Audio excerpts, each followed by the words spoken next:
Hello and welcome to Design Boss Dialogue, the podcast where bold and ambitious women in interior design come for real conversations to transform and take their businesses to new heights.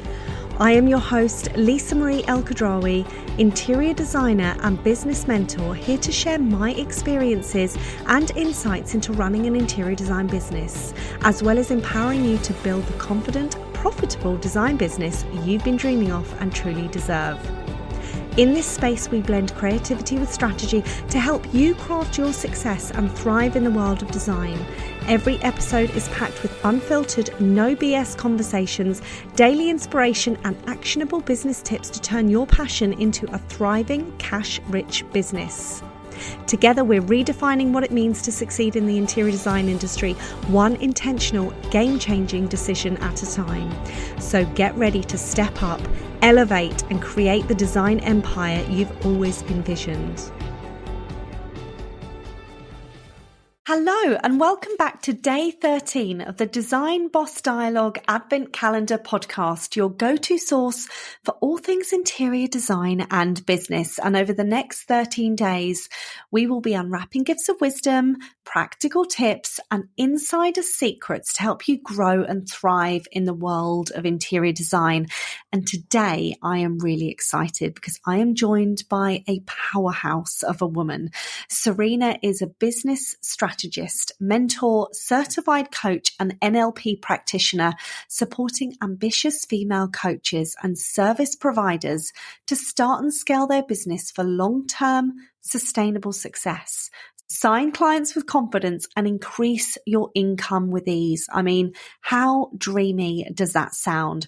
She is also your go-to queen for high-level messaging that attracts high-level clients, strategizing your way to 100K years with aligned marketing and sales, and as a new CEO mum, creating a business that gives you freedom, fun and flexibility. So let's dive into today's conversation. Welcome to the podcast, Serena. It's really lovely to have you on. Oh, thank you so much for having me here. I'm very excited to talk to you, and I love listening to you talk through that. You are this powerhouse of a woman, and I know when I was first introduced to you, I think it was back in the summer this year, and I binged on your content. It was delicious and amazing.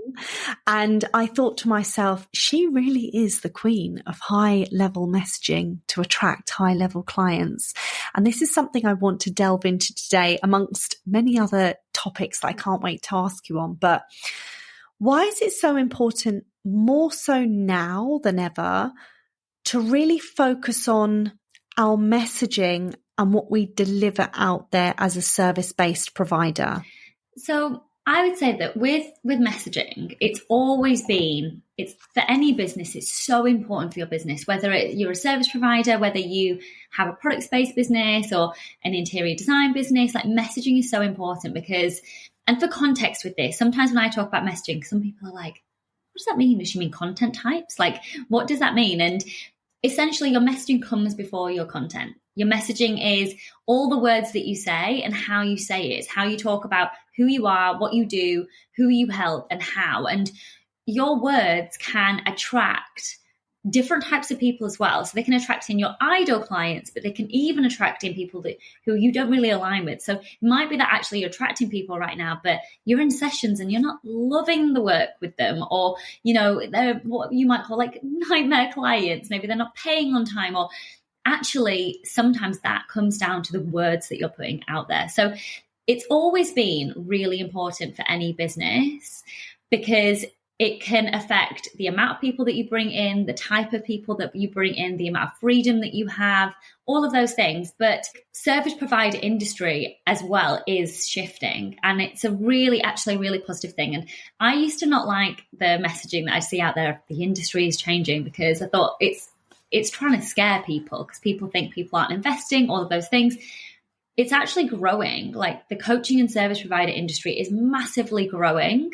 It's actually quite a big industry now. And with that comes change. And because there's more people that do a similar thing to you, it doesn't mean that there aren't enough clients or any of those things. It just means that it's more important than ever to stand out and to cut through the noise and to be different to somebody who also has an interior design business or also is a business mentor or a coach or a mindset coach. What makes you different, and how can you portray that with your messaging? How can you give your messaging an edge to stand out to other people and attract in the right people to you? So that is a summary of what messaging is, which I don't think you actually asked me for, but I gave it to you. And also, I love it. And also like what makes it, like why it's so important at the moment. It's never been more important than it is now. When I work with my interior design mentor clients, we talk a lot about visibility and how to build a magnetic and visible brand as an interior design company. And when I cover visibility off in our sessions, comes down to the content that's delivered in there. And some say, well, you know, what am I meant to be saying on this? How am I meant to be attracting the right clients? Can you talk me through or give our listeners some advice on, there are several different types of clients and people are out there. I know that I was in one of your really amazing workshops a couple of months ago, and there was 4 or 5 different people that you say content is for this person. Talk me through that, because I think that's really interesting. It's something that landed down with me to help me tailor my messaging as a service-based business and what it's done for my business. So you're talking about, it was the buyer's types training, wasn't it? That's it. I'm going to get to that, but actually I'm going to explain something first for anybody listening. Is that okay? Yeah, go for it. So for anyone listening that's like, okay, so where do I start with my messaging and how to attract clients and what makes me unique and how to stand out? I want you to think about 2 things before you think about the buyer's types. And that would be what makes you different and how you can create messaging and words that do cut through the noise. And there's 2 things to think about first. It would be who your client is. And someone might be listening thinking, oh, well, it's, you know, I help mums in business, or I'm an interior design business. So anybody that needs me. But what would be really great is to think about really, really specifically who it is that you help. And when you're really clear on that one person, you'll still attract other people who need your support, but it means that your message will stand out more than anybody else's and really stand out to that one type of person that you want to work with. Is it somebody who like loves luxury homes or owns like country houses? I'm trying to tailor what I'm saying, by the way, to design. I don't know if this is actually correct, but it might be that you're tailoring to like the type of home that somebody has, or it might be that you're thinking about why they want that.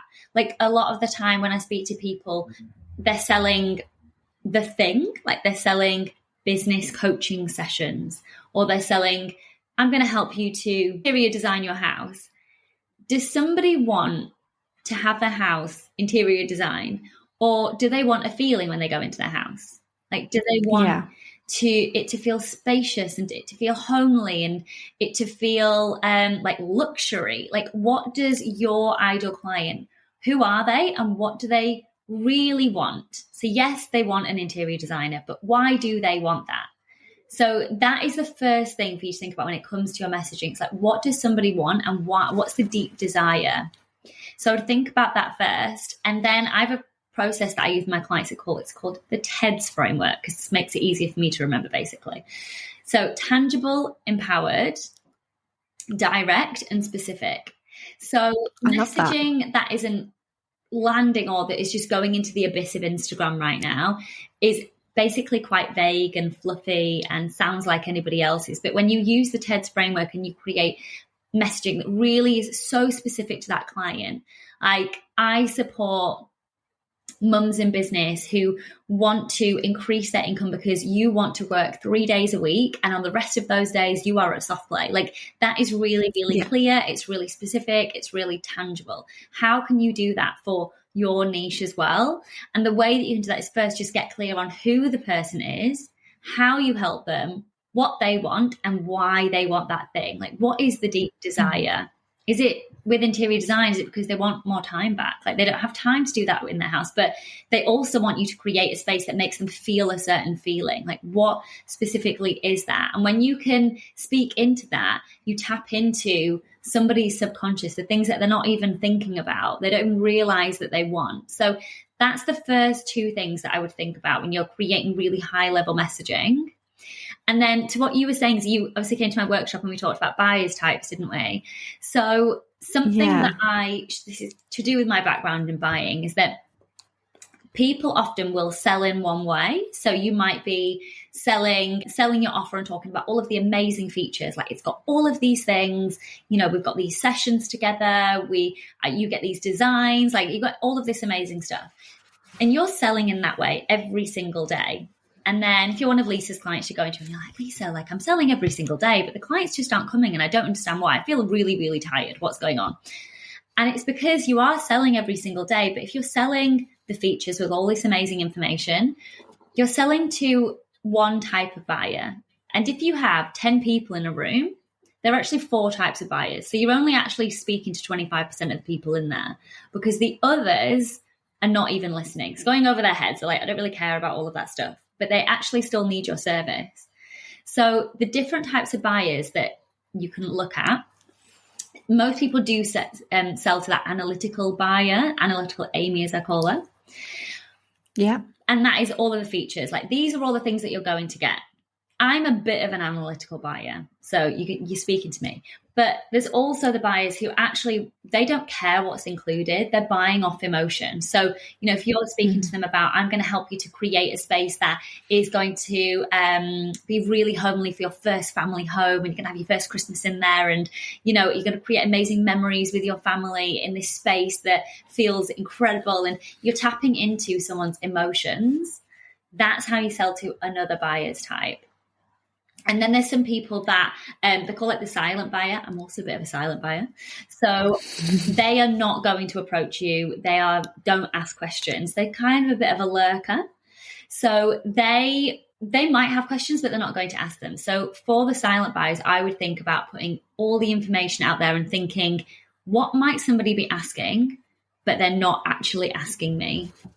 And put that information out there. So creating content around, I know you might be wondering these things. I'm going to answer these questions in my stories today, or in this post, I'm going to answer all the questions that I know you're wondering, but you haven't asked me yet. Whether it's payment plans or how it actually works or the dynamic of the relationship, something like that. And then the other buyer's type is called the driver.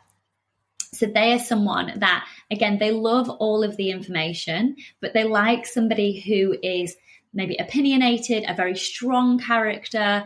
So again, they will have more of like a lurker buyer's type. The way that they buy is probably more of a lurker role, but they will absolutely eat up your leadership content.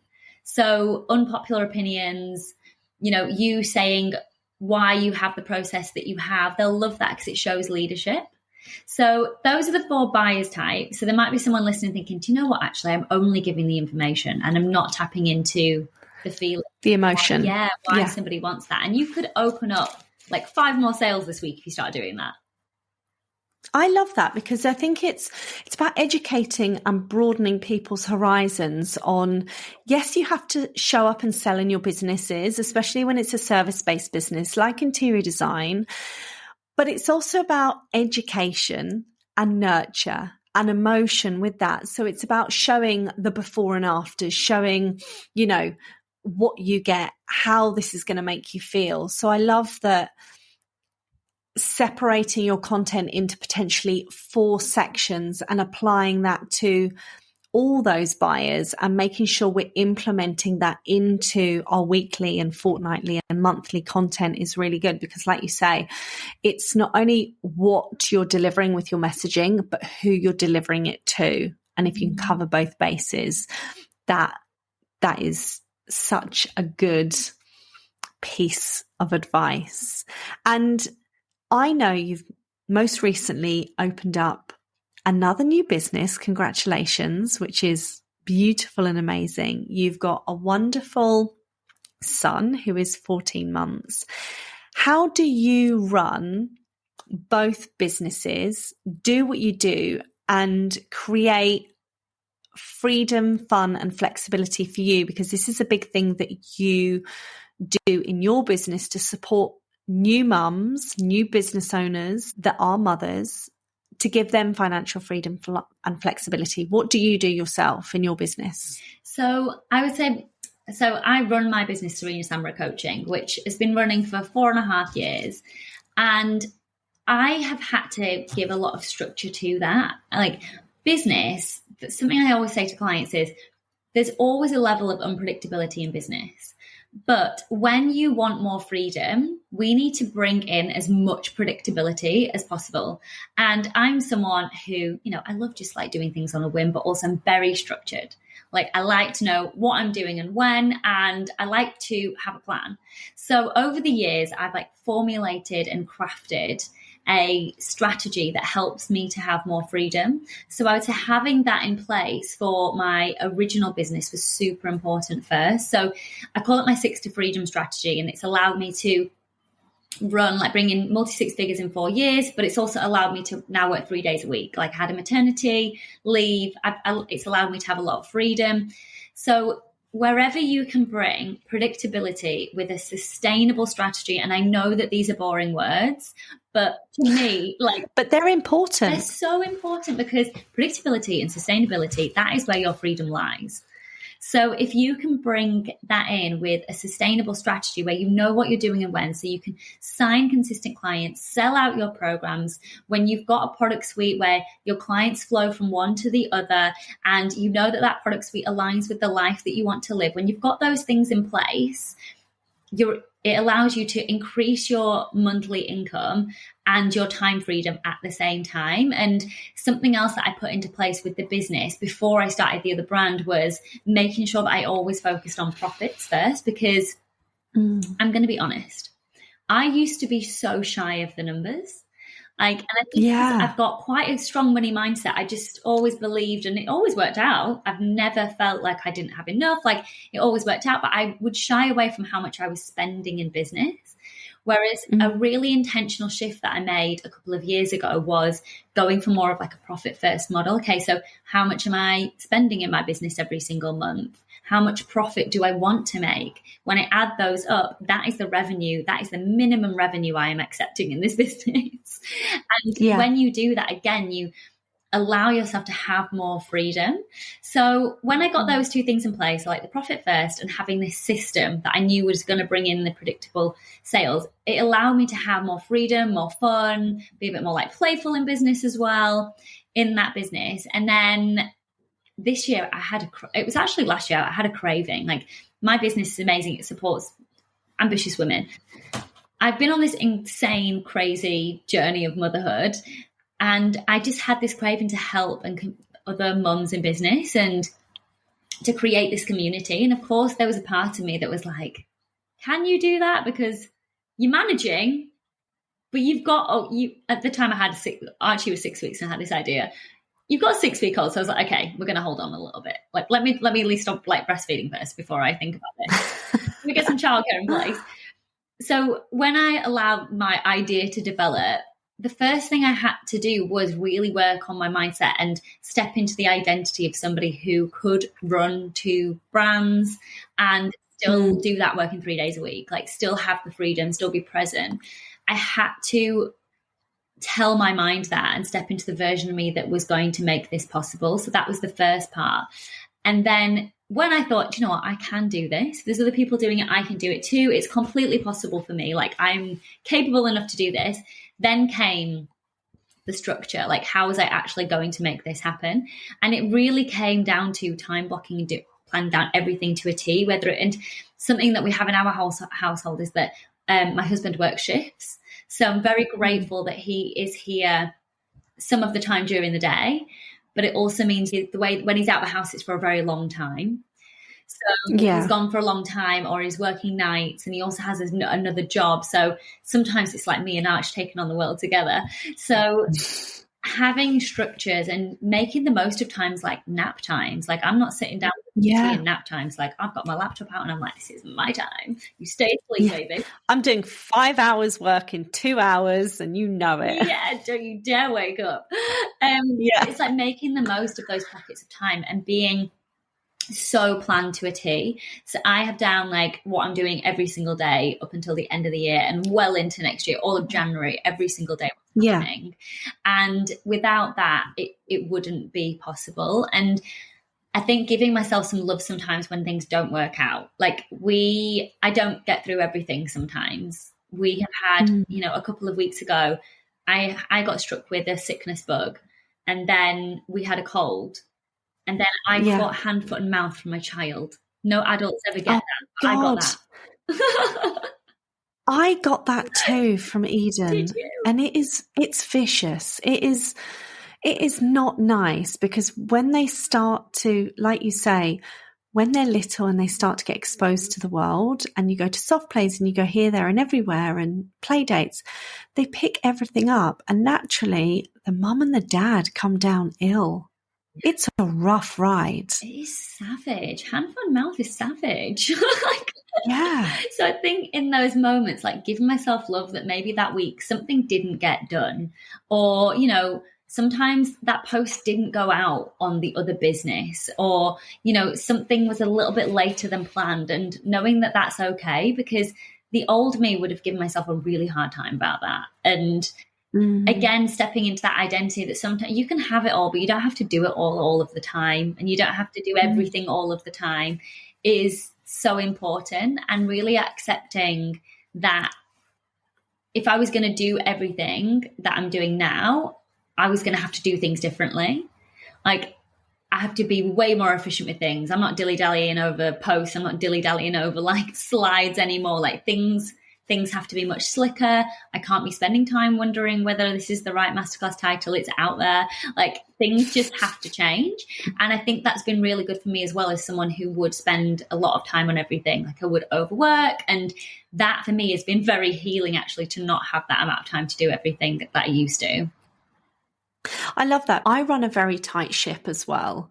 And I always also use the saying that from the richest man in the world to the poorest man in the world, we all have one thing in common. We all get 24 hours. We get the same 24 hours. So it's what you do with your 24 hours and your time to make sure that tomorrow is a better success. And if you can run a tight ship and account for your time and become more efficient, I think you can run multiple businesses, brands. You do actually find you have more energy because you're not slogging around and sitting around. And also I'm going to caveat that there's nothing wrong with sitting around. Like I love sometimes of an evening getting on the sofa and reading a book or watching something with Az or having a chat. But I think accounting for your time and being efficient as a mum, because you don't have an additional hour and a half because the baby's going to be up, or you've got to go do the school run, or you've got to make dinner, because you can't say to the kids, you just wait an hour and a half because I'm not really hungry right now, but you can go to bed on a banana. Like that just doesn't work. Like you've got to make sure you are running a tight ship and plan to run a business, really. And it's also about balance. 100%. I love everything that you said then. And it's when you don't have that, like, I don't want to call it gift of time because it's just adapting, isn't it? But like, I used to like work into the evening, like Will would be working. I would just like work and get loads of things done. And it was amazing. And then obviously now we've got Archie. I'm like, oh, like the day has to finish at that time. And then, then obviously then Archie's in bed and I could start up again. But sometimes as well, if I'm thinking about energy management, there's days where I can crack on at 7:30. There are some days where I am quite exhausted from the day. And then it's also like give myself the love that that's okay. But I had actually Archie slept at his grandparents overnight. And this morning I got up and had all of these hours and honestly did not know what to do with myself. I was just going for a really long walk around the development because I was like, what are people doing with these hours before work? Like, I could start work, but maybe I should, spend a bit more time relaxing. Like, I never get this time. So it is really interesting thinking about what we used to do with all the time. Oh my God, if I could go back to talk to my 21-year-old self, which is scarily really coming into like 20 years maybe. But if I could go back and talk to her and give her a slap if she told me she was tired, the amount of hours obviously both of us come from corporate backgrounds. And I was in the fashion industry well before going into construction and property and design. And I used to say to myself some weekends or even some weeks, oh God, I'm really, really tired. I don't even think I knew the meaning of the word tired back then. So different, isn't it? When you've got all of the, it's sometimes I'll turn to Will and I'm like, I'm physically exhausted.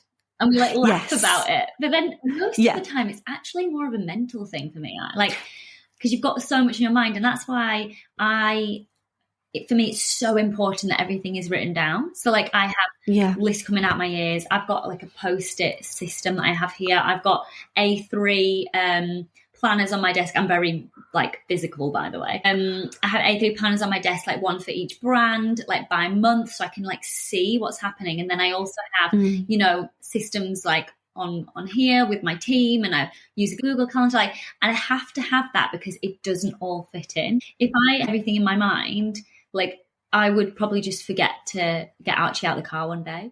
Like, do you know what? It does happen. I've heard it happen to people that they've come into houses and it's like, where's the baby? Oh my God, I've left it in the back of the car on the driveway. Right, I'm going out to get the baby. I'll fully disclose, I've never done, obviously, that to any of the boys. But, it is I think as a mum and a businesswoman, you carry such a big mental load. It's like, I call it the noise that women get that men sometimes don't get. And we have a million different things running through our head, like the washing, the beds, the cleaning, book that person in, sort that person out, go do that, the social calendar, the play dates, the parties, the business, the to-do list. And we carry this mental load. So actually having it all down on systems and paper and planners, it means that we can afford to maybe give ourselves some grace, that it's all there on paper and it's being accounted for. And I think that leads me on to my next question of asking, you really support women in building financial freedom and flexibility in their businesses. And one thing I love about you, and that I've started adopting in 2024, and there's going to be a hell of a lot more in 2025, is being able to travel, have the flexibility to travel and work anywhere in the world. Can you give that one woman listening out there thinking, oh my God, I want that financial freedom and I want that flexibility, and how do I make that happen in my business? What would that be? So I would say definitely take action on, I was talking about that sales system, like the sustainable, that honestly has been the game changer to me being able to, like in November, I wasn't in the country for 2 weeks of the month. I wasn't in the country, like we were off in Scotland for a week and like fully switching off because I recovered from hand, foot and mouth there. And I was off in Florida for just less than a week. Yes. So I wasn't around, and old me, that would have shaken me to my core, would have been like, sales are going to slip. Like, can I do that? Can I take that amount of time off? So the biggest change that I made to go from like working to being able to, I always remember I made the one change with the strategy and the identity. So, I was talking about that, say the sustainable system, that change with the identity work. I remember there was such a significant difference from that one year to the other. That first year, I took half an afternoon off. And then the following year, I traveled 7 countries in that year. Like, it makes such a difference. So I would say definitely look at your sales system. Like, do you have a process in place so that you know that you can predict your sales? You know how when the sales are coming in. And for me, the way that I can simply put it is that it doesn't have to be overcomplicated. You don't need loads of different platforms. It's making sure that you've always got a marketing system running with high level messaging, so that you've always got new people coming into your world. You're nurturing those new people. You're selling to those new people. I love that. And I think in the interior design industry, some people, they do turn around and say, well, but I'm an interior designer. I've got to be in the business, on the ground, in projects. And I think it also comes back to working with time frames and saying, actually, next year, I'm going to craft out this amount of time to go away, or we're doing this, or we're doing that, and build that into your projects and let your clients know, by the way, at this point of the project, I am going to be away for 7 days. I'll check emails if I need to, but this is how your project's going to run. And I think it comes back down to being organized, having communication, and seeing how your business can run itself. What small changes do you need to put in place to implement? Is it a VA? Is it reception support? Is it email service provider? Someone to help your business tick over whilst you're away as well, to give you that freedom and flexibility that you deserve, because you didn't start a business to be completely shackled to your desk. Because having the structure of your business and understanding how you want life to run from the offset and implementing those holidays and those breaks, and then saying to yourself, okay, I'm not going to do calls, or I'm not going to go out and visit clients on the last week of the month. And actually, I'm going to only work X amount of days. I know with my clients that I work with for mentoring, I always say to them, you'll get support between Tuesday and Thursday. I'm not in the business on Monday. I'm on the business. So I'm working on the business on Mondays. I'm not contactable. So that's my personal growth development days for me, my businesses, to understand what the figures are doing. Is there anything that I need to flag up? What do I need to do personally development-wise in the business? And also looking at a week at the end, I'm going to start implementing that there are no calls. So the calls are actually in the first 3 weeks of the month. And I have 1 week where I don't have Zoom calls, don't have meetings, don't have anything. That is going to be my 2025 resolution that I'm going to take in business. I love that. Yes, I love that too. And it does make such a difference. And I do honestly believe that other people like it as well, rather than, oh, she said she's not going to take a call that week, or she said that she's not going to respond to me on a Monday. People like boundaries as well, because it shows them what's possible for them to implement in their own life.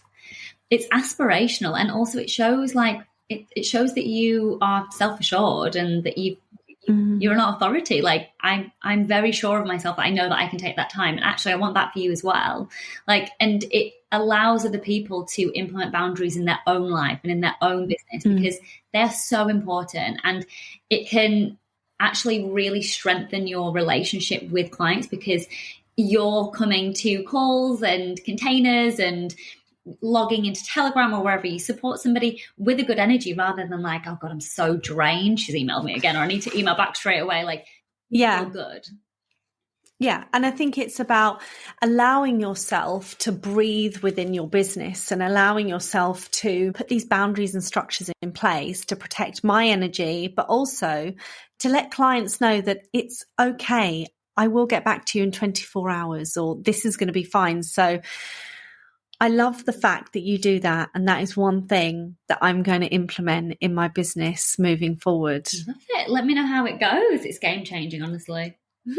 Absolutely. Well, thank you so much for today's conversation. It has been so amazing to speak to you about your business and structure and messaging and what you do and tailoring your mindset. So many lovely little nuggets. But before we completely leave the podcast, I always like to leave on, if you were to give someone listening 3 little tips to take into 2025 to change their business or adapt in their business, what would it be?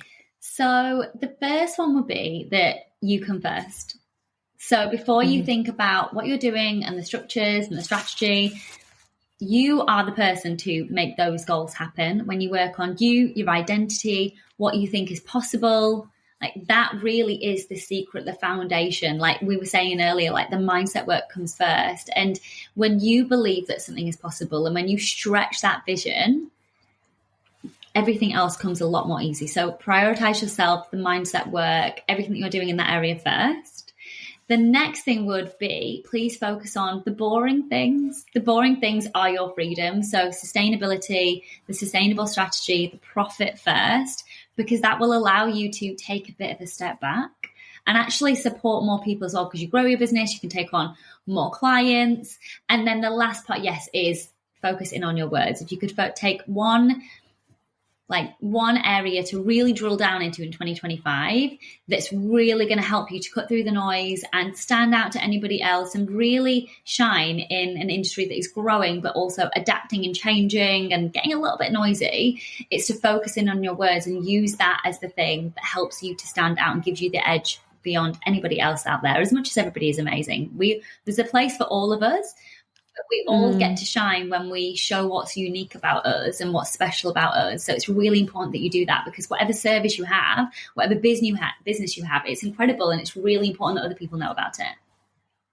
I love that. Thank you so much. I love that so much. It has been amazing, Serena. Thank you for all of your time, all of your words of wisdom, all of your nuggets of gold. Thank you so much. I've thoroughly enjoyed it. I will hopefully come back again.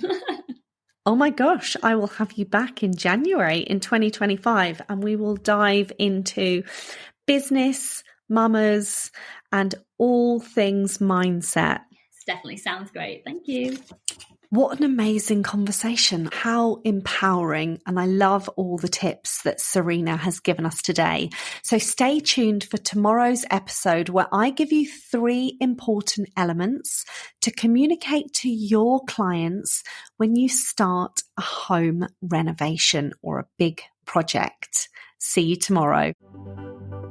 Thank you so much for tuning in to this episode of Design Boss Dialogue. If you love what you heard, then please share the podcast with your friends and any women that could do with a dose of empowerment just from me. I would love to hear your thoughts around today's podcast with your key takeaways and wins, because your feedback means everything to me. Also, don't forget to leave a review as well as hit that follow button so you never miss out on any inspiring conversations with me or any other trailblazing women I have on. Stay tuned for more exciting episodes, and remember, unleashing your inner design power and unlocking your true potential is only a click away. See you next time.